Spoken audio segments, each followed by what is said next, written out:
Bienvenidos a la segunda temporada de Dark Moments. En especial, no solo al primer capítulo de la segunda temporada, sino a nuestro especial de Halloween.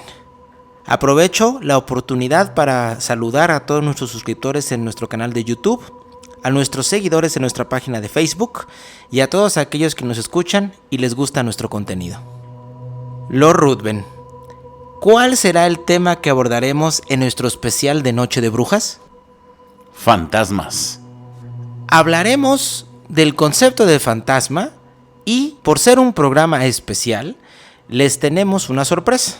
No solo vamos a hablar del concepto de fantasma, sino que también algunos miembros de nuestra audiencia nos mandaron algunos audios con historias de fantasmas y también nos compartieron otras de forma escrita. Así que hemos hecho una selección tanto de audios como de escritos de historias de fantasmas de nuestros oyentes y las escucharemos o las comentaremos durante este especial de Noche de Brujas. Sin más preámbulos, me presento, soy el Dr. Petir. Yo soy Lord Ruthven. Bienvenidos a Dark Moments. Comenzamos. Resulta importante y curioso a la vez hablar de qué es un fantasma. Yo creo que todos hemos escuchado hablar del término fantasma y generalmente lo asociamos con espíritus, con almas en pena, con personas que ya han dejado de existir, digamos, en este plano, pero de alguna forma su espíritu permanece porque está atrapado o atormentado. Hay algunos que llegan a decir que el fantasma es simplemente la energía de una persona que se queda en un lugar y que de alguna forma parecería que está condenado a repetirse, sobre todo si la manera en la que dejó esta vida pues llegó a ser trágica o demasiado fuerte o inesperada. ¿Tú qué opinas, Lord Ruthven? Así es, Dr. Petir. Los fantasmas, en el folclore de muchas culturas, son supuestos espíritus o almas errantes de seres muertos que se manifiestan entre los vivos de forma perceptible, por ejemplo, o visual, a través de sonidos, aromas o desplazando objetos, principalmente en lugares que frecuentaban en vida o en una asociación con sus personas cercanas. Correcto. Por eso es cuando incluso llegamos a escuchar historias de objetos personales de los difuntos a los que le tenían cierto aprecio, con los que tenían cierta conexión y que de alguna manera están relacionados para que se manifiesten de otra forma o desde el más allá, casa o ciertos lugares de la casa en donde fallecieron o simplemente ciertos eventos, ¿no? También hay relatos de fantasmas que se manifiestan en ciertas fechas, en ciertos aniversarios, es decir, hay como un hecho sobrenatural pero trágico que de alguna manera parece que está condenado a repetirse, ¿no? Es decir, se cree, como bien señalas, que el fantasma, al ser esta alma en pena o alma errante, está en otro plano, digamos que no puede llegar a la concepción que se tiene a lo mejor del cielo, ni tampoco del infierno, sino que está en este mundo, en otro plano, y se manifiesta de diversas formas, ¿no? Pero hay quien dice que es un alma en pena, que es un alma errante, hay alguien que habla de energías, pero siempre estarás de acuerdo conmigo que parece que es un evento que bajo ciertas circunstancias, ciertos elementos, se repite. Y si te das cuenta, como bien lo mencionas, pues es una idea del folclore, ¿no? Entonces, todos hemos hablado de fantasmas, todos estamos familiarizados con el concepto o con la concepción de que es un fantasma o que es un espíritu. Y particularmente en estas épocas estarás de acuerdo conmigo que salen a relucir este tipo de historias, anécdotas, incluso hasta investigaciones, ¿no? Así es correcto, querido Dr. Petir. En consecuencia, vamos a dar paso a una de las narraciones que nos mandaron. ¿Qué opinas, Dr. Petir? Me parece perfecto. Entiendo que la primera narración que vamos a escuchar es un audio que nos comparte una persona de nuestra audiencia llamada Katia. Es un audio de lo más interesante y perturbador. Y pues bueno, tampoco quiero hacer ningún spoiler, Lord Ruthven. ¿Qué les parece si lo escuchamos a continuación?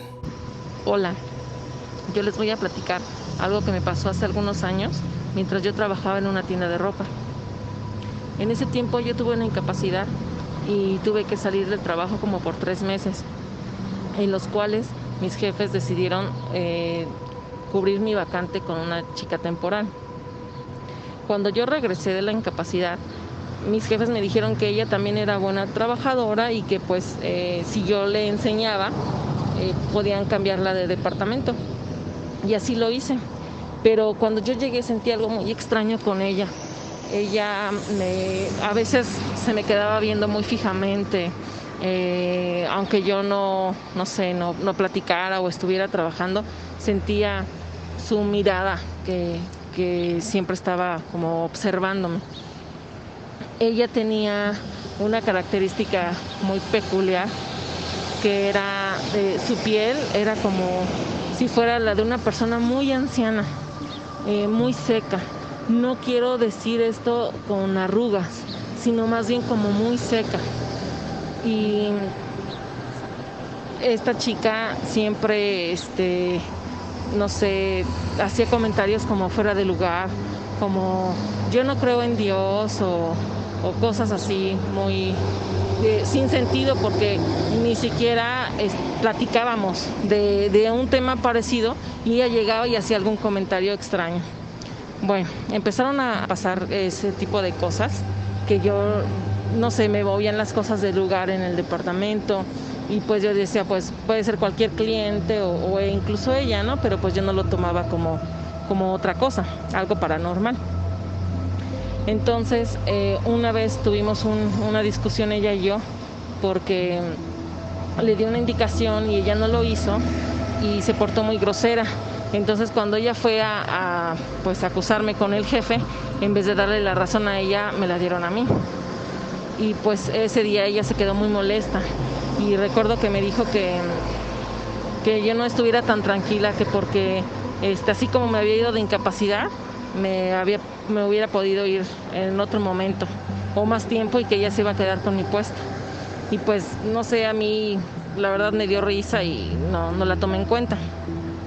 Pero ese día de esa discusión, cuando yo llegué a mi casa, mi marido no estaba y se había ido a una fiesta. Entonces yo me quedé recostada con mi hija en la misma cama. Cuando yo me acosté, pues me quedé dormida, ¿no? Abracé a mi hija y me quedé dormida, pero la abracé y pues di la espalda hacia, un pequeño tocador que yo tenía ahí en mi cuarto. Y de repente sentí en la parte de atrás como si hubieran tirado una bolsa con arena o con algo demasiado pesado, que cayó dentro de mi habitación, detrás de mí. Cuando volteé, pues casi me voy de espaldas, porque era ella era esta chica. No lo soñé y estaba entre dormida y despierta, y cuando volteé y la vi, ella solamente me estaba sonriendo. Entonces yo quise hablar, pero pues de esas veces que uno se le va hasta la voz del miedo, y no pude. Entonces lo único que hice fue empezar a rezar en mi mente. Entonces empecé a rezar y hasta movía mis ojos, diciendo que era como un sueño o algo, que quería despertar, pero no era un sueño, la estaba viendo. Entonces, en eso, cuando yo empecé a rezar, ella empezó a sonreír y a soltar su risa. Y pues me dio mucho coraje y dije en mi mente, bueno, si no te sirven mis rezos, pues te va a servir unos cuantos insultos. Entonces empecé a insultarla igual por la mente, y en eso llegó mi esposo. En el momento que él abrió la puerta de la calle, se desapareció en mis ojos. O sea, yo la estaba viendo, no la podía quitar los ojos de encima. Y cuando mi esposo abrió la puerta, se desapareció. Al día siguiente yo obviamente se lo platiqué a mi esposo y me dijo que a lo mejor estaba soñando, pero no era un sueño. Cuando yo llegué al trabajo le platiqué a una de mis amigas y me dijo que qué iba a hacer. Cuando ella llegó, esta chica llegó a verme, me preguntó que si había tenido buena noche y me estaba sonriendo. Y ahí me di cuenta que no había sido un sueño, que realmente había pasado y que ella había estado en mi casa.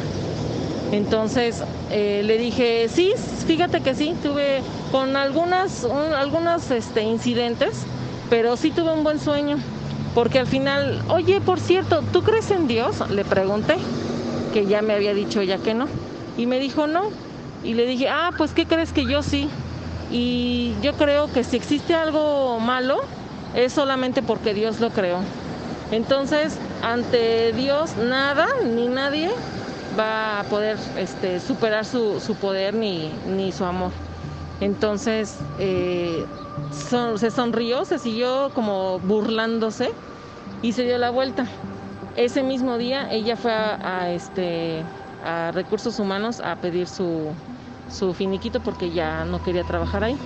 Y desde que se salió ella, más bien desde el día que ese día que tuve la discusión con ella, no la volví a ver. Y era a lo mejor un poco extraño porque pues bueno, yo vivía antes en un pueblo chico y pues todos ahí medio nos conocíamos o por lo menos nos ubicábamos, y de ahí ya jamás la volví a ver ni a saber de ella. Entonces pues yo creo que era una bruja y que me quería pues intimidar. Entonces pues de ahí pues empecé yo a poner pues lo que te dicen tus abuelitos o tu mamá, de que las tijeras se incrucen las ventanas, o ciertos rituales, pues sobre todo de protección para mi casa, para mi familia y para mí. ¿Qué opinas de ese relato? Pues más que un fantasma, yo sí puedo creer que es una bruja. La forma de la narración, como Katia nos lo cuenta, china la piel se me pone y creemos que es una bruja. No sé tú qué opines, doctor. A mí me gustaría dejarlo más sospechoso y enigmático, más como en el lado meramente de lo sobrenatural, lo extrasensorial, o a lo mejor a veces ciertas capacidades o habilidades, digamos, lo extraordinarias que a veces tienen ciertas personas. ¿Qué sigue? Pensemos ahora en nuestra siguiente historia. Entiendo que esta vez ya no será un audio, sino una historia que me llegó también de una de nuestras oyentes, y me gustaría contarla. De hecho, esta persona nos mandó 2 historias. Las 2 creo que valen la pena comentar, pero creo que también tenemos otras historias que también hicieron llegar a ti, los Ruthven. A mí me gustaría empezar por la primera de ellas. Esta persona que me la cuenta se llama Silvia, y creo que es una historia que vale mucho la pena. Si me permites, la cuento. Esta historia comienza finales de los 70s, es decir, entre 1979 y 1980 exactamente. Un sábado en la mañana, Silvia estaba desayunando con su esposo en su departamento, y de pronto llega una prima de Silvia a desayunar también con ellos.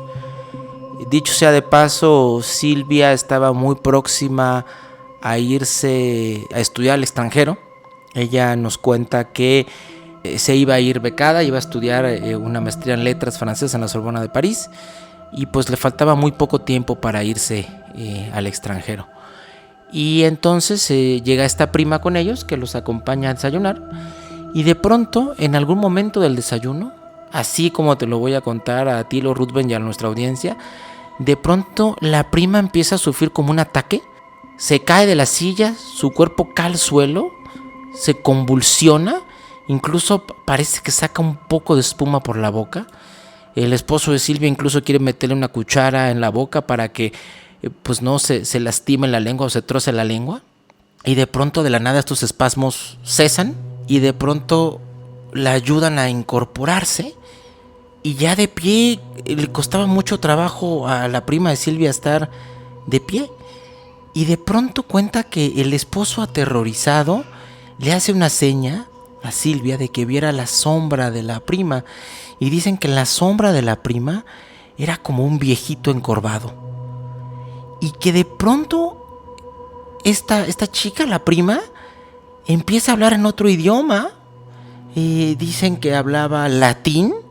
Y pues todo mundo quien conocía a esta prima, pues no hablaba ningún otro idioma más que el español. Y pues no entendían lo que decía. Y aparte no solamente era la sorpresa de la sombra, la sorpresa del idioma, sino que la voz era distinta. La voz era claramente una persona mayor, un hombre mayor. Y de pronto, fíjate lo chistoso, la prima, que solamente sabía hablar español, empieza a hablar en francés. Y entonces Silvia, pues evidentemente hablaba francés, tan es así pues que se iba a pasar una temporada en Francia estudiando, y resulta que platica con la prima de una manera asombrada, y entonces dice la voz de la prima que no era su voz, y entonces se dio cuenta que había un espíritu que había entrado en su cuerpo, y les dice que él era un arzobispo, que era el famoso arzobispo Marché de Sens, que era un arzobispo de alguna provincia francesa que había fallecido, no sé si entre el siglo XVIII o el siglo XIX, y que supuestamente era el espíritu protector de la prima, y que les pedía a Silvia y a su marido que de alguna forma no desampararan a la prima, que la protegieran, y que les hiciera extensivo ese mensaje a la familia. Y incluso ante la sorpresa empieza a contar ahora cosas demasiado personales para que la supiera ella, ¿no? Cosas personales de Silvia y del marido. Incluso nos comenta Silvia que este espíritu dentro del cuerpo de la prima le dice que ella tenía guardada una medalla de, me parece, de Nuestra Señora del Sagrado Corazón, y una serie de cosas que solamente ella sabía. Le recomendaba que la usara además. Y después de haber hablado brevemente en francés, vuelve a desmayarse, vuelve a caer al suelo la prima, como que vuelve a convulsionarse de una manera mucho más corta que al principio, y vuelve en sí. Y bueno, no recordaba nada. Silvia y el marido estaban aterrorizados. De hecho, ella nos cuenta que no pudieron dormir como en 2 semanas. Después de muchos meses llega el momento en el que ella se va de viaje, y antes de que se suba al avión, el marido le dice: acuérdate lo que nos pasó, y acuérdate de investigar si realmente existe el arzobispo Marché de Sens. Y entonces ella se va a Francia. La verdad es que también se le olvida, y nos cuenta que a lo mejor ya había pasado como 1 año y medio de ese evento, que un día estaba en Francia, no recuerda exactamente el lugar, no era París, y entra a una iglesia porque sus amigas con las que iba, también mexicanas, querían conocerla, y que de pronto al llegar al altar se da cuenta que hay varios nombres de obispos y arzobispos de la región que habían, pues que estaban enterrados ahí en esa como iglesia o catedral del pueblo. Y para su sorpresa se da cuenta que con letras doradas, mucho más cerca del altar que otros nombres, está el famoso arzobispo Marché de Sens, lo cual confirma evidentemente la historia, porque además ella sabía perfectamente que la prima no hablaba francés, no hablaba latín, no hablaba inglés, solamente hablaba español. Entonces, creo que es una gran historia y creo que vale mucho la pena. Si ustedes quieren saber, la prima sigue con vida. La prima no ha experimentado ningún otro evento sobrenatural, al menos que nos haya comentado. Y pues resulta interesante esta explicación como de un fantasma, un espíritu, pero más un espíritu protector, ¿no? Que se le posesiona para manifestarse frente a su familia, para decirles que la protejan. Y bueno, pues creo que es una gran historia. Increíble historia, doctor Petir. Ahora seguimos con otro audio que nos enviaron. De una suscriptora que se llama Eva. ¿Lo escuchamos, doctor? Por favor, Rudben, vamos a escucharlo. Este relato comienza en un pueblo situado al norte de Veracruz, rodeado de 5 cerros. Este pequeño pueblo data del año 1615 y se dice o se cree que por su ubicación cercana a Poza Rica se puede encontrar petróleo en algunos de los ranchos que lo conforman. Dicho esto, la historia comienza con una llamada telefónica, en la cual un ingeniero petrolero relata que una tarde, mientras trabajaba en el rancho de mi familia, un hombre de edad avanzada, con ropas desgastadas y antiguas, con voz tétrica, gritó que salieran de su propiedad, que nadie podía extraer ni tomar nada, ya que el rancho era suyo. Al momento en el que el ingeniero realiza la descripción de este señor, la familia se percata que este señor es el tatarabuelo. Sobra decir que es imposible que un hombre de esa edad pudiera estar vivo. Para finalizar la historia, la gente cuenta que en la casa de la familia, la cual está situada en el centro del pueblo, este mismo señor saluda todas las tardes a quienes pasan cerca de la casa. Cuando la gente nos cuenta esto, nosotros solo les decimos que la casa se encuentra deshabitada desde hace más de 50 años. Bien, ¿qué te parece, doctor Petir? Creo que es aterrador, Lord Ruthven. Vemos aquí el caso de un fantasma que se queda en la propiedad. Y no solamente que se queda en la propiedad, sino que está ahí intranquilo, que no puede descansar porque es el guardián de la propiedad. Y entonces parece que este fantasma se manifiesta a ciertas personas en ciertos momentos, que es parte de lo que comentábamos al principio del episodio.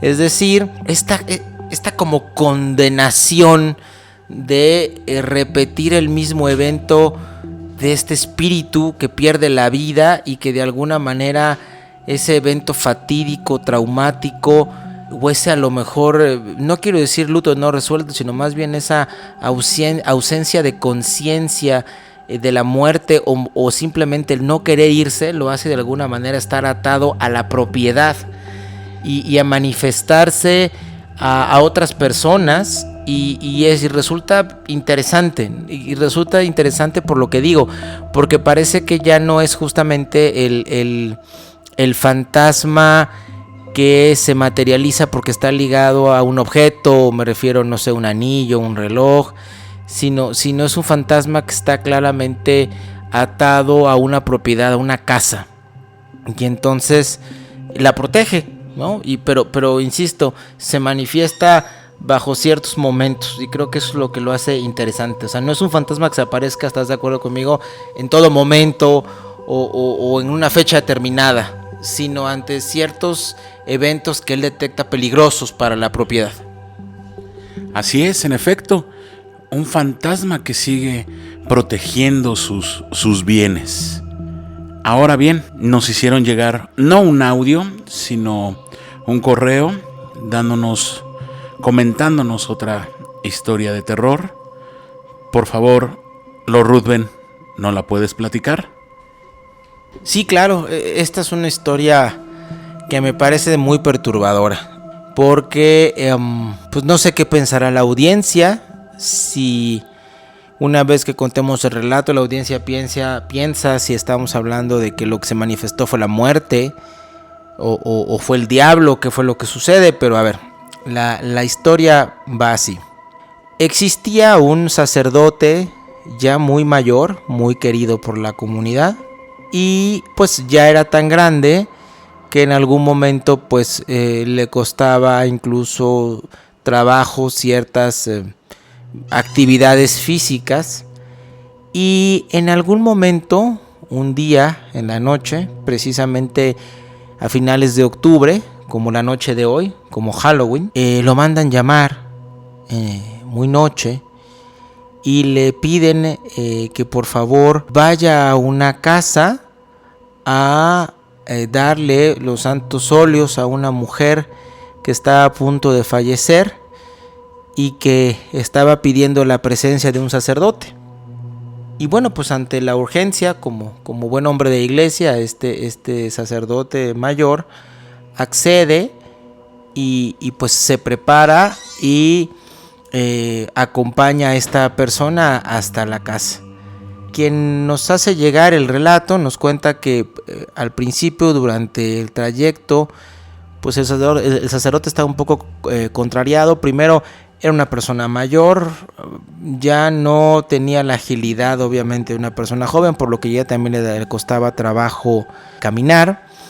Y llegan a una casa que la describe como entre obra negra, que dudaba él incluso que estuviera habitada, en una zona muy lejana, donde pues había más lotes baldíos o terrenos baldíos que casas.